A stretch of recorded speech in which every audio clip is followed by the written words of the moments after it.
हाय aspirant, कैसे हैं आप सभी। मैं नरेंद्र, एक बार फिर से आर्यभट्ट आईएएस के इस डिजिटल प्लेटफॉर्म पर आपका हार्दिक स्वागत। जैसा कि अपनी सीरीज चल रही थी पॉलिटी सिलेबस, पॉलिटी का यूपीएससी के सिलेबस को लेकर, यूपीएससी के सिलेबस के लिए हमने अलग से सेपरेट प्ले लिस्ट डाल दी है। आपको पता चल जाएगा, आप वहां पर जाकर जरूर देखिए।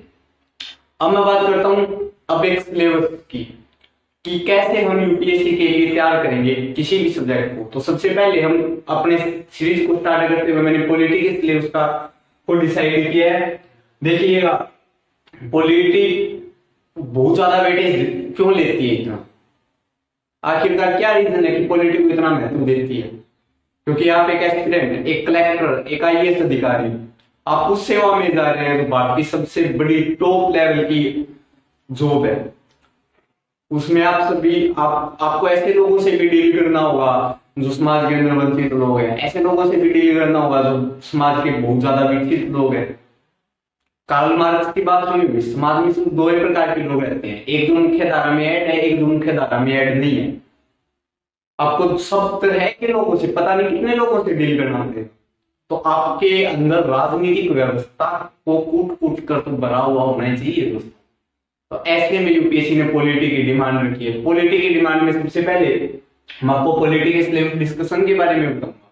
पॉलिटी के सिलेबस डिस्कशन में सबसे पहले यूपीएससी ने क्या यूज किया है। देखो, पॉलिटी के अंदर तीन प्रकार के क्वेश्चन बनते हैं। संकल्पनात्मक क्वेश्चन बनते हैं, घटनाक्रम पर आधारित क्वेश्चन बनते हैं, और कौन से क्वेश्चन बनते हैं, तथ्यात्मक क्वेश्चन बनते हैं। अब तथ्यात्मक क्वेश्चन कैसे बन गया, जैसे कि आर्टिकल 280 के तहत वित्त आयोग है, तो वित्त आयोग का पूछ लिया, वित्त आयोग का टर्म ऑफ रेफरेंस क्या है, वित्त आयोग के बारे में कुछ पूछ लिया, या अलग से किसी कमीशन के बारे में पूछ लिया जो न्यूज में नहीं है वगैरह, ऐसे कि आर्टिकल 356 के बारे में पूछ लिया। जैसे कि क्वेश्चन अभी पीछे आया था कि भारत के अंदर वित्तीय आपातकाल लगते हैं, इसके मतलब प्रोसीजर को बताइए। घट तथ्यात्मक हो गया ना ये, क्योंकि हमें संवैधानिक भाषा यूज करनी पड़ेगी इसमें।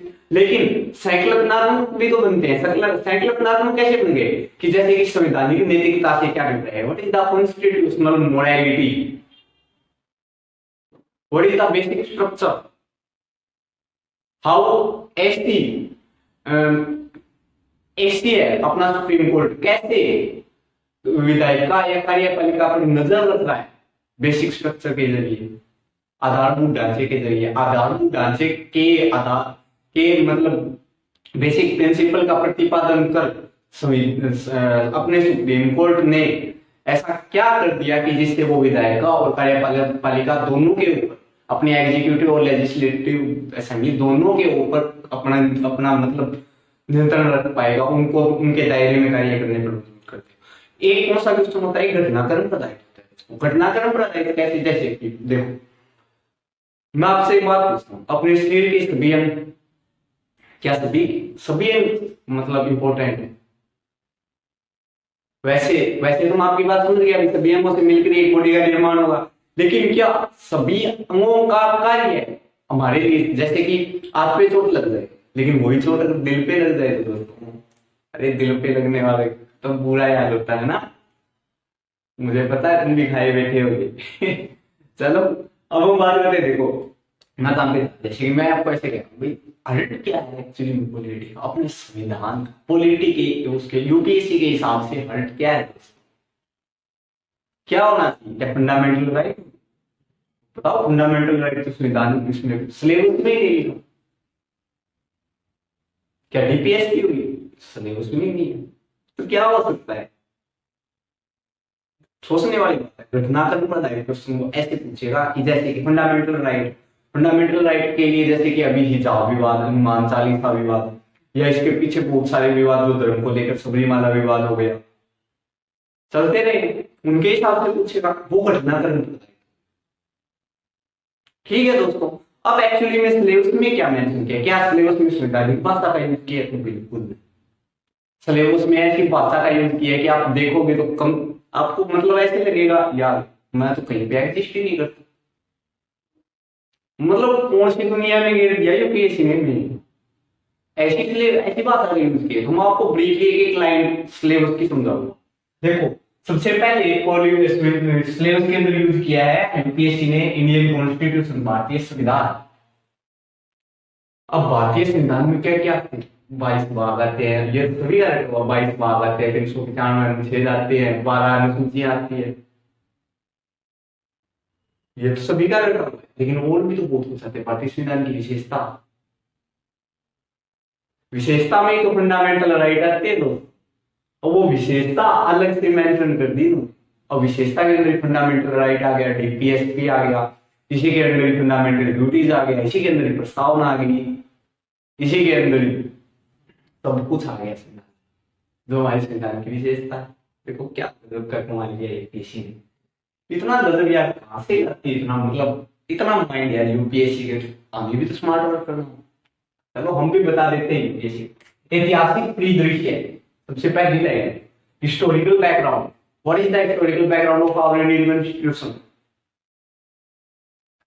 All we know that in 1774 first act called as regulating act, regulating act से लेकर इंडियन इंडिपेंडेंस एक्ट 1947 1947 का ऐतिहासिक परिदृश्य, जैसे 1919 का फिट्स इंडिया एक्ट हो गया, ठीक 1933 1833 का एक्ट हो गया, 1935 का अधिनियम हो गया, वो सभी उनमें से क्वेश्चन हर बार बनता है प्री के अंदर। तो एक क्वेश्चन या तो हिस्ट्री से बन जाएगा या फिर जिससे पॉलिटी में बन जाएगा, वैसे पढ़ते हैं इसको हिस्ट्री के अंदर, ठीक है। दूसरा है विकास। विकास कैसे हुआ है भारतीय संविधान का? एक्चुअली में भारतीय संविधान की मूल अवधारणा क्या है?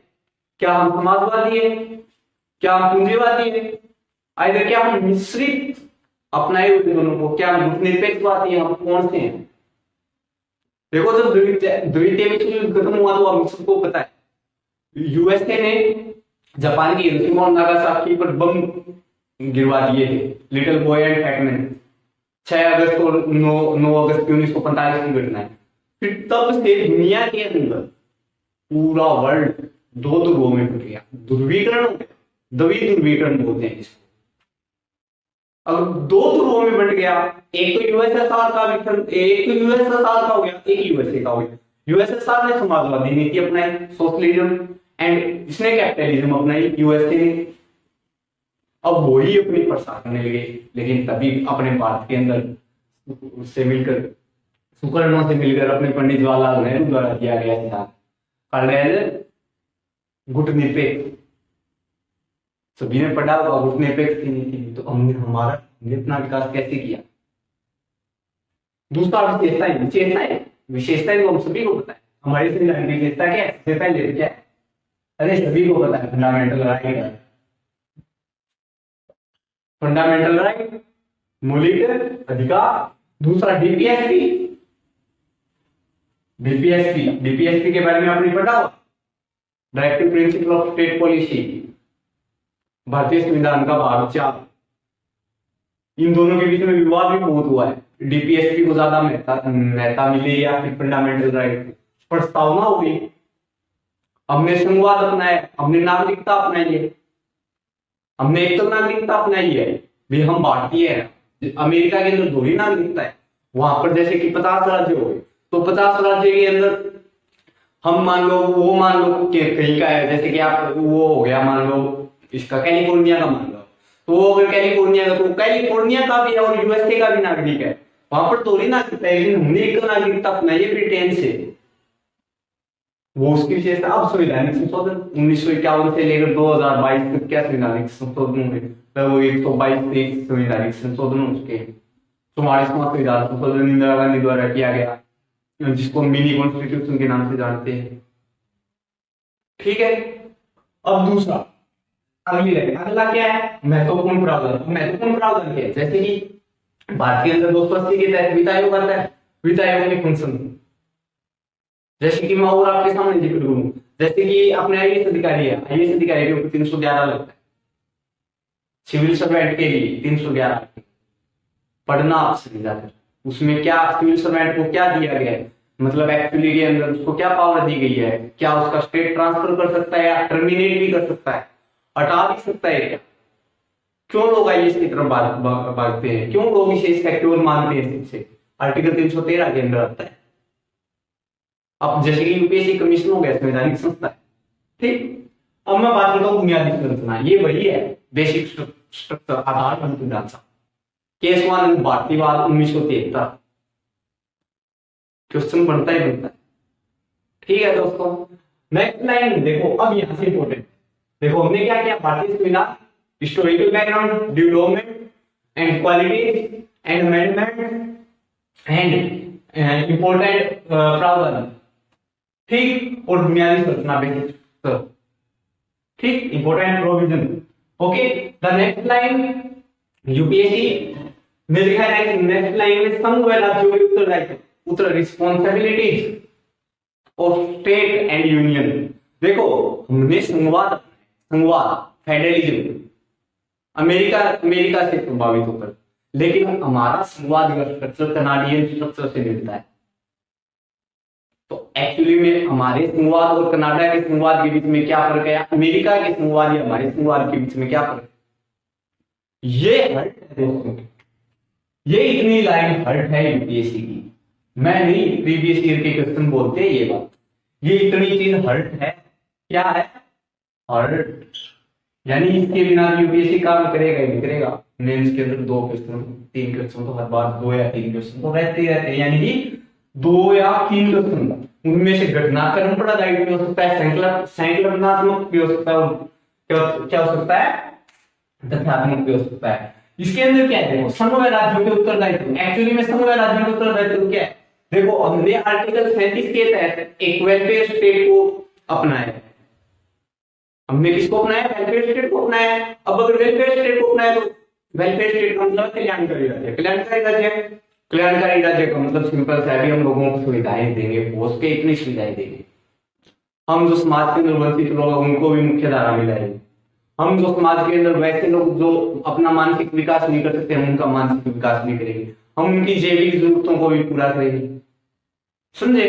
अब उनकी जैविक जरूरतों को भी पूरा करना है तो संघ राज्य को चले जाए तो भूमि पर नहीं पड़ेगी। एक्चुअली में संवाद का सिंपल सा मतलब है, देखो, संवाद हुआ पैसे से, हमारे यहाँ पर केंद्रीय स्तर के ऊपर एक तो केंद्रीय सरकार होगी कैबिनेट मिनिस्टर की, दूसरी राज्य के स्तर पर मुख्यमंत्री लेवल की सरकार होगी।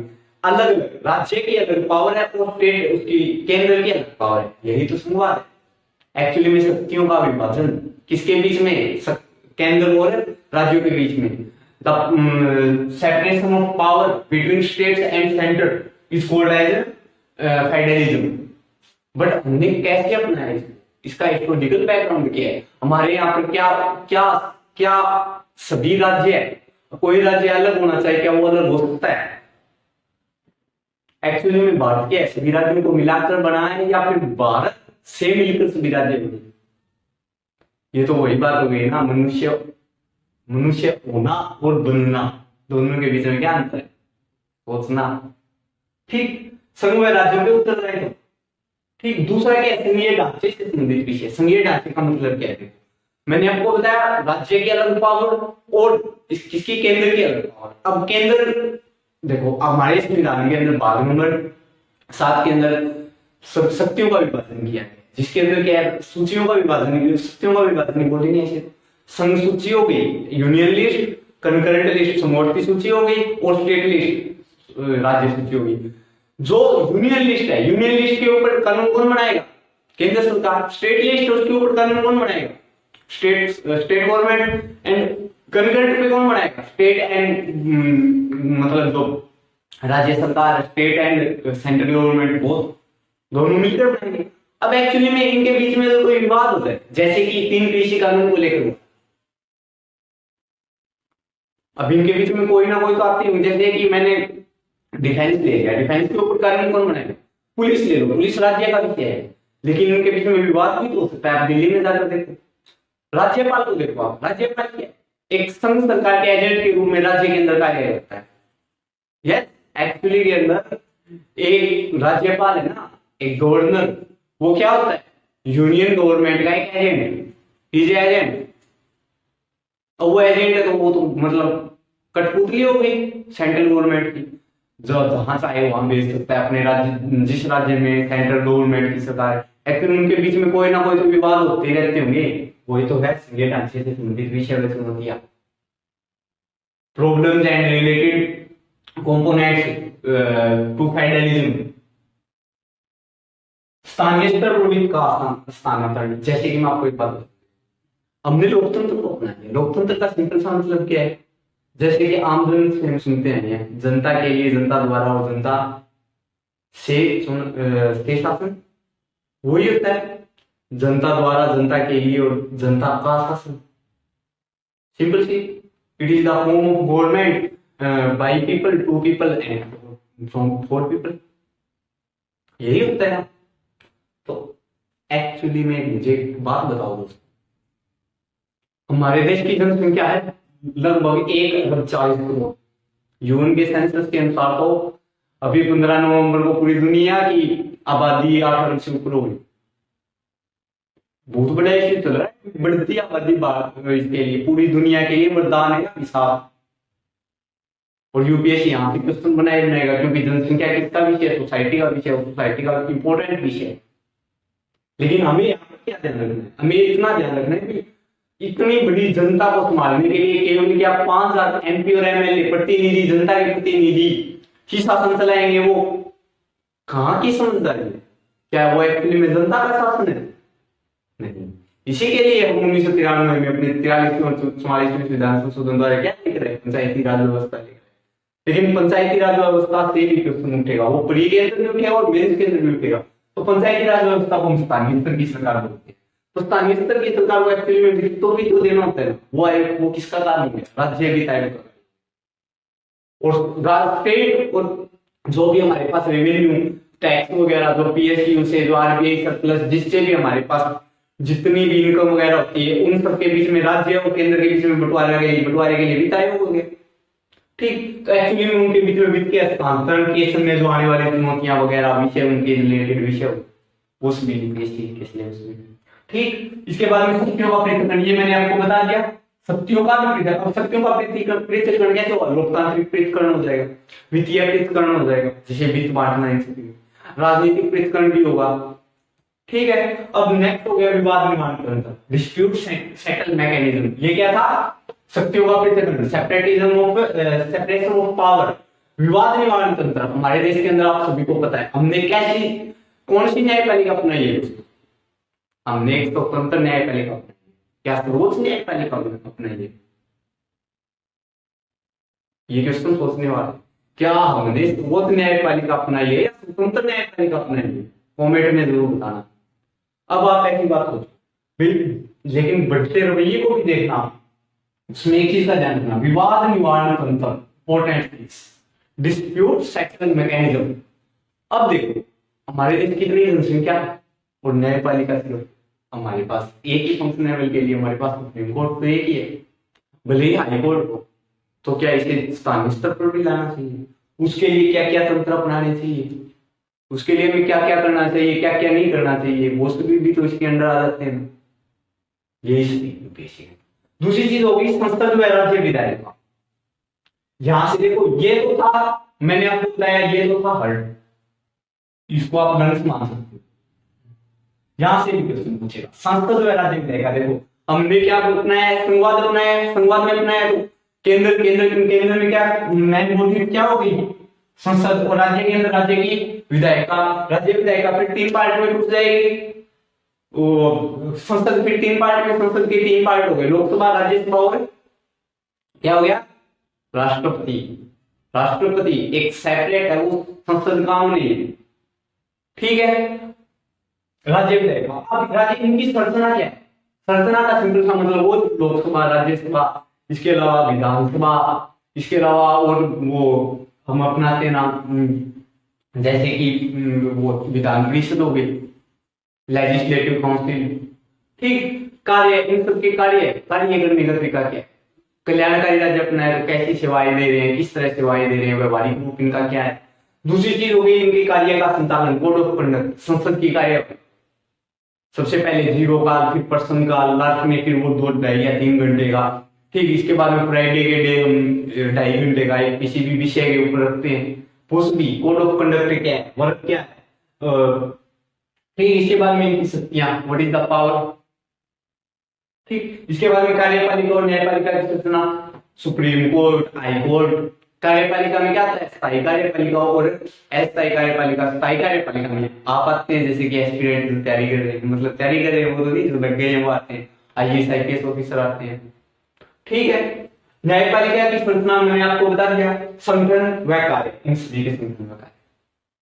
ठीक, नेक्स्ट देखो इंपोर्टेंट बता रहा हूं आपको, वैसे तो बहुत है, वैसे मैं आपको बोल के बता, लेकिन ये क्या है, संवैधानिक विधिक व अर्धन्यायिक संस्थाएं, संस्थाएं वही इंस्टीट्यूशन कौन सी, वही कौन सी, देख लो, देखो मैं मतलब आपको बताता हूँ, यहाँ पे थोड़ा सा वीडियो देता हूँ। संस्थाएं, अगर मैं आपको इंस्टीट्यूशन बताऊं, सबसे पहली संस्था खुद यूपीएससी है, दूसरी संस्था इलेक्शन कमीशन, भारत का चुनाव आयोग, कॉमेंट में साफ देना कौन है अभी भारत का मुख्य चुनाव आयोग, राजीव कुमार या जसवंत सिन्हा, ऑप्शन मैंने दे दिए। ठीक, जैसे कि NCBC full form national commission on backward classes, जैसे कि एससी एसटी के लिए कोई कमीशन हो गया, जैसे कि ह्यूमन राइट कमीशन हो गया, ह्यूमन राइट कमीशन एचआरसी, इसके लिए तो हमने अलग से मंत्रालय भी बनाया। जैसे कि विवाद निवारण के लिए हमने तंत्र विकसित किए थे, वो सभी क्या इंस्टीट्यूशन है, इंस्टीट्यूशन से इंपॉर्टेंट क्वेश्चन बनता है।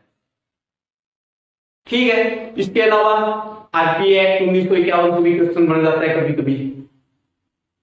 ठीक है, इसके अलावा कहां से क्वेश्चन बनते हैं, जैसे कि मैं आपको बताऊं, ये तो आपको मैंने क्या क्या बता दिया, भारतीय संविधान, इसका हिस्टोरिकल बैकग्राउंड, विशेषता मैंने आपको सब बता दिया, इन सबके बारे में यहाँ से क्वेश्चन बनते हैं।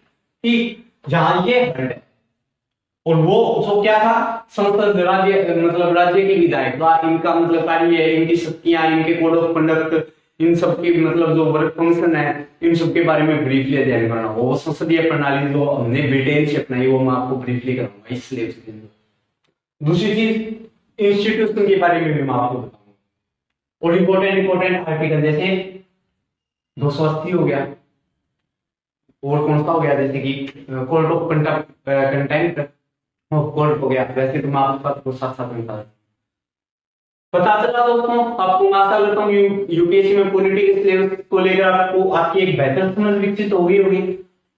अगली क्लास में मैं आपके साथ शुरुआत करता हूँ भारतीय संविधान के महत्वपूर्ण प्रावधान के साथ, या फिर भारतीय संविधान के साथ ऐतिहासिक परिदृश्य हम हिस्ट्री में करेंगे। हम सबसे पहले भारतीय संविधान की विशेषताओं से लेंगे, या फिर मैं थोड़ा बहुत अगर आपको और बताना चाहूँ तो मैं आपको अगर थोड़ा बहुत और बताना चाहूँ तो मैं इसके अंदर आपको बता सकता हूँ कि क्वेश्चन क्या क्या कैसे कैसे आए, कौन कौन से क्वेश्चन पूछे। ठीक है दोस्तों, वो मैं आपको बताता हूँ अभी।